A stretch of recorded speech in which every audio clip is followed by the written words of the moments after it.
आजकल के लोग भगवान से एक अच्छी नौकरी, एक अच्छा जीवन साथी, पैसा, स्वास्थ्य और नाम जैसी चीज़ें चाहते हैं, और अगर भगवान ये सब न दें तो वे कहते हैं कि वे भगवान में विश्वास नहीं करते।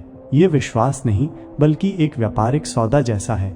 आज की पीढ़ी ने भगवान को एक विश मशीन बना दिया है, जहां मन्नत मांगी जाती है, व्रत रखा जाता है और बदले में कुछ पाने की उम्मीद की जाती है।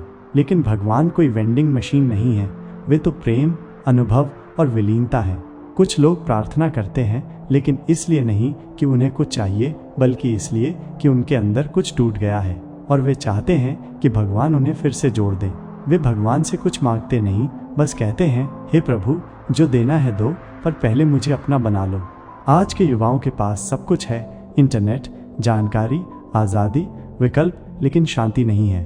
भीतर की शांति कहीं खो गई है, क्योंकि हमने प्रार्थना को मांगने का माध्यम बना दिया है, प्रेम का नहीं। सबसे गहरी प्रार्थना वो होती है जब तुम कुछ कहते ही नहीं और भगवान तुम्हारे आंसुओं से सब समझ जाते हैं। वो तब होती है जब तुम मांगते नहीं, बस कहते हो, तेरे बिना मैं अधूरा हूँ। भगवान तुमसे वही चाहते हैं जो एक माँ अपने बच्चे से चाहती है, प्रेम, न कि कोई सौदा।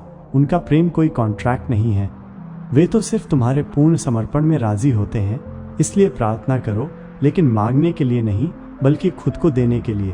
प्रार्थना मीरा की तरह करो, जिसमें दर्द भी था लेकिन अडिग विश्वास और अगाध प्रेम भी। प्रार्थना कबीर की तरह करो, जो कहते थे, प्रेम गली अति साकरी, तामे दो न समाए, जब मैं था तब हरि नहीं, अब हरि है मैं नाए। यही सच्ची प्रार्थना है। आज भी कुछ लोग प्रार्थना करते हैं लेकिन उनकी लिस्ट में कोई आइटम नहीं होता।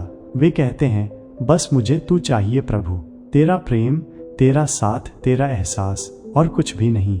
क्योंकि जब तुम प्रेमी बन जाते हो तब भगवान तुम्हारा हो जाता है।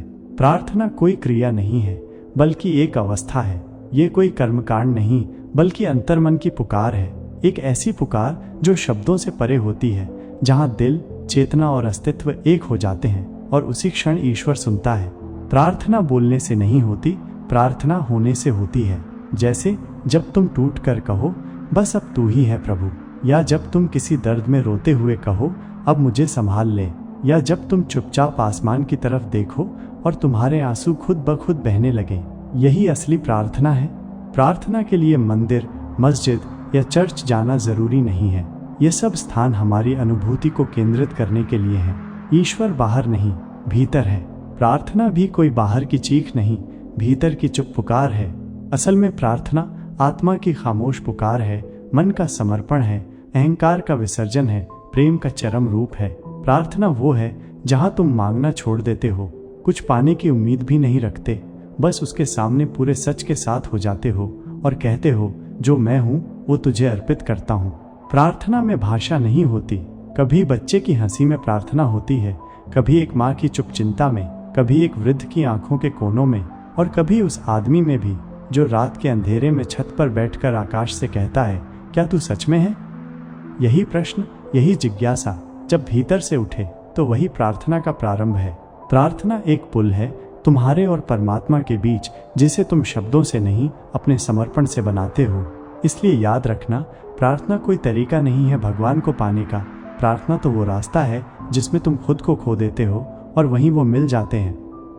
त्वमेव माता च पिता त्वमेव, त्वमेव बंधुश्च सखा त्वमेव, त्वमेव विद्या द्रविणं त्वमेव, त्वमेव सर्वं मम देव देव।